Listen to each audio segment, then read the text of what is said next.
It is time again for Loan Officer Success Stories, brought to you by the Mortgage Sense team. I'm Josh Blair, and today I have with us the branch manager of Element Home Loans Orlando office, a superstar among superstars, Susie Carlton. Susie, thank you for joining me. Oh, well, thank you for that great introduction. I appreciate you taking some time.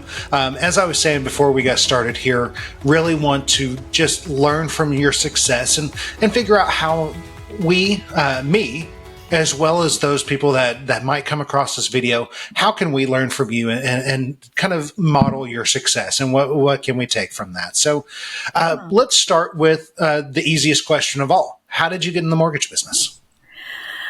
Well, I got in the mortgage business 32 years ago, Josh. I was a paper So you were sales 5, person. right? Yes, exactly. So I was a paper sales rep, and I was always straight commission right out of college. So that was something I was used to. The paper business at that time, we were told, was going to become obsolete because of computers. So I thought I better change careers. Well, now we use more paper than ever. But it's been a great career move. I've been doing it, like I said, for a long time. And I'm very happy to still be doing well with it. I mean, 32 years. Most people don't stay in one business half of that, a third of that. Was there a time where you said, hey, this is it. I love this and this is what I want to do?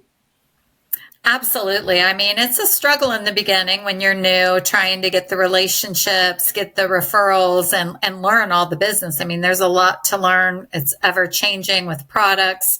But I have found that it's just been such an amazing business to be in, to see these first-time buyers, repeat buyers, people just being able to get the dream of home ownership, and I get to be a part of that, and just kind of keeps you going every day, even during the struggles, when you have those days. Yeah. I mean, because it's not the easiest job that's out there. There's a little bit of stress, so you have to have something to keep you going every once in a while, right? Absolutely. Absolutely. Well, good. So talk to us about your team. What sort of team do you have around you helping you? Well, I'm very blessed that I've had my assistant, Mona Sulan. She's been with me, and she'll probably tell you I'm wrong. I think it's 22 years. She's been with me a long time. Wow. I tell her every day I could not do this business without her. She's more than an assistant. She really is a loan partner. She's the person that kind of babysits everything, makes sure, she uses that term a lot, she makes sure everything runs smoothly. I have an amazing processor. Our Element Home Loans, I will say, has the most amazing team members that they bring to us. My closer, Nancy, underwriters. It's a whole team effort. I cannot say I have a whole team like a lot of loan officers have, junior loan officers or things like that. It's really just me with my loan assistant, who is my partner in crime, and the rest of my amazing team that handles everything in the back room. All right. So I have to ask, because I've managed people in the past, never anybody for 20 some odd years. How did you find somebody to stick with you for more than 20 years? I don't know. And not about you, but no, seriously. True. We have she calls me her work wife. I mean, we just kind of think alike. She's been a great fit for me. I had a manager at a prior company. He knew I was looking for an assistant. He had been in banking with SunTrust, which is now Truist. Mm-hmm. She had been an assistant to one of the executives there, and he knew that there was an opportunity that she'd need to leave because the person she was working with was getting ready to change positions.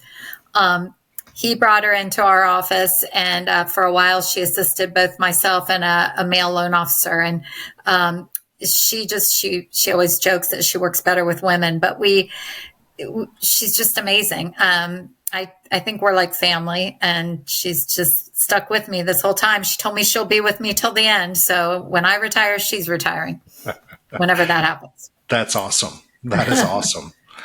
Okay, so let's go a different direction, and let's talk a little bit about, if you can picture in your mind, your best year ever.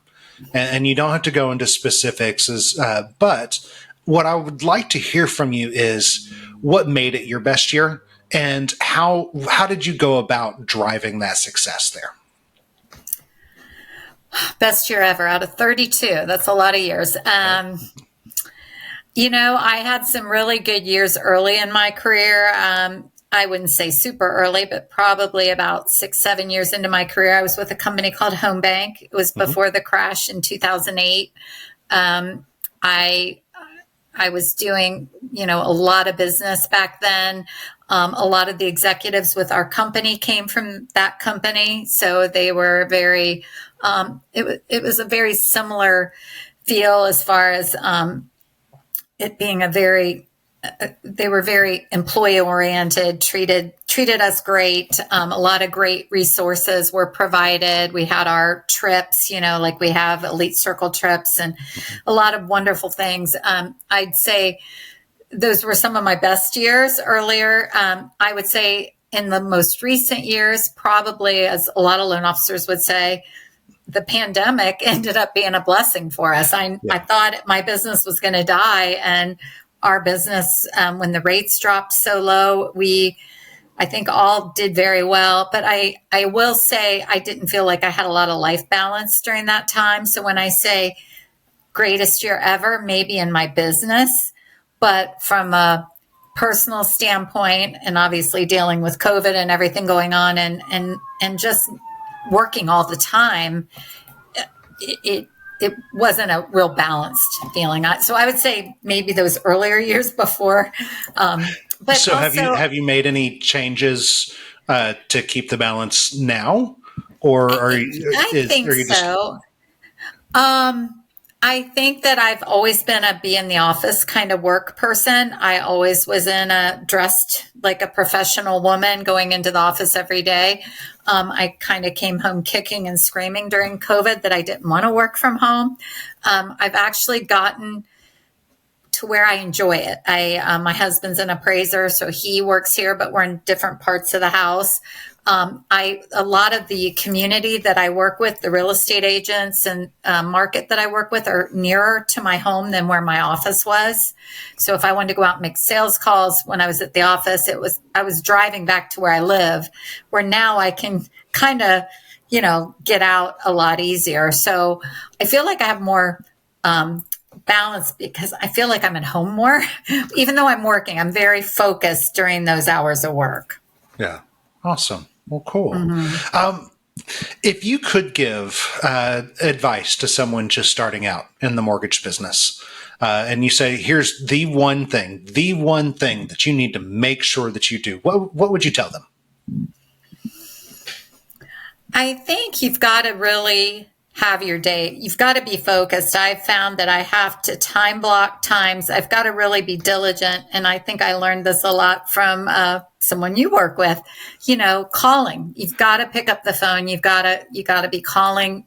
You got to call agents. You got to call clients. You got to set those appointments. You also, it sounds silly, and every loan officer goes out and tells realtors, I'm available. I make myself available.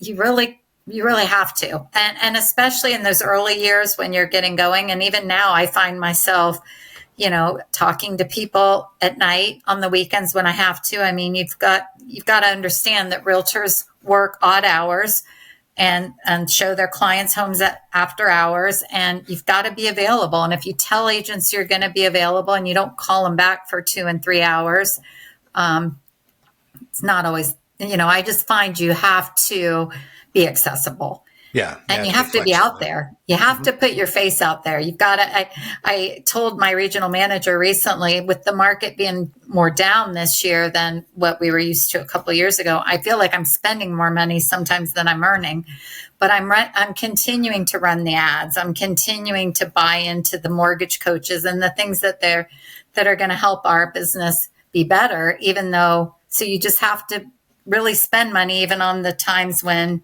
maybe you're not making as much. Hopefully you're budgeting well and you've saved money in the good years. Oh, cool. So let me ask you this. You've spent the last 15 or so years with Element Home Loans. You actually came over as it started. Why? What made you come over, and what's made you stay?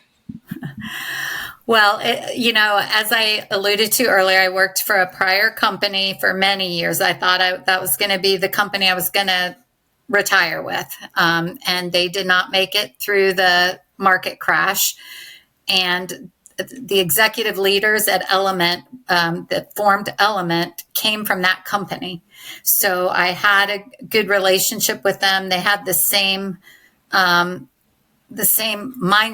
and the same, just what I was used to. They were good people. And, our industry, there's a lot of great people, but there are companies that are not as great either. And a lot of them went under during that time. So they talked to me about coming on to share something personal. I was going through breast cancer at the time. And it wasn't a great time for me to come on board. So they were very patient with me while I got through treatment due to my insurance and everything. And then right after I came on with a couple partners, we opened up the Central Florida branch. And it's an amazing company. It's just an amazing group of people. I can reach out to anyone at any time, really. And I just know they're always there for me and have my back. Awesome. So if I'm picking up a couple of themes here that we've been talking about today, it's dedication. I mean, not only to be with a group of people and work with a group of people for 30 some odd years, to have people that you're developing relationships and work with you for over 20 years takes a lot of dedication. Mm-hmm. It takes relationships and trust. And that's, comes with that dedication, or that's helps build that dedication. Absolutely. But honestly, you're talking about you've got to put your head down and work. You've got to focus, right? Yes. Did I miss anything? No, I think that's really what it is. And constantly being willing to change. I will say, I'm the first one to say to myself, I hate change. I hate when they change our software systems. I hate when they change our contact management systems. Anytime I hear we're having to change, I'm just a creature of habit. It's the way I am. But I've had to learn, if you're going to be in this business, there's always change. And you just have to adapt to it. And I always do. I just always getting my head around it. That's fair. I mean, my email system changed this morning and I was throwing a fit. So. Oh, it was, yeah. Anything like that will throw me into a tailspin. But, It's just our industry is always changing. And I also think it's important to really study up on products. I've been doing a lot of the NOC bridge loans. I've learned to try to go after those products that other loan officers are not out there promoting. It helps me get in the door. And I think that's the beauty of our company and NFM is we're always looking for new products and things that help the loan officers and give us an edge to get out and meet with people. Awesome. Well, Susie, I really appreciate your time. I'm going to let you go. I'd love to have you back again sometime. Absolutely. But really, just really appreciate you sharing your advice and your wisdom with us. Guys, if this is something that you're interested in, if you're thinking about being in the mortgage business, or you're just curious, like this page, subscribe, share it with somebody who might be interested. Once again, Josh Blair, this is the Mortgage Sense team, and you're watching, or just finished watching, Loan Officer Success Stories. Susie, thank you. Josh. Have a great day. You too. Thank you. Bye-bye.